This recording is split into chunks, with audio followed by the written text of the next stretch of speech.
అండి సేమియాలో కలర్ కలుపుకోవాలి. చూడండి, ఫుడ్ కలర్ కలపాలి సేమియాలో. మేము రెడ్ కలర్ కలిపాము. మీరు ఇంట్లో ఏ కలర్ ఉంటే ఆ కలర్ కలుపుకోవచ్చు అండి, ఏం పర్వాలేదు.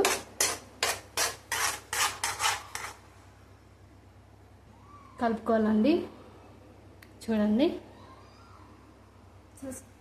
షుగర్ వేసుకున్నాం. యాలకులు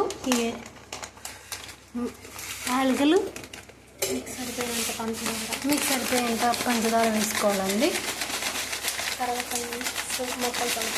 తర్వాత మొత్తం కలుపుకోండి.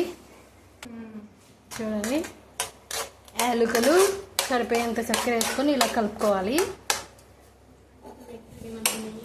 తర్వాత మీకు తగినంత నెయ్యి వేసుకోవాలి. చూడండి, నెయ్యి మిక్స్ చేయాలి మొత్తం.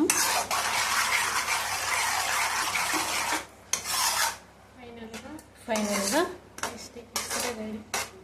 టేస్ట్ కేసర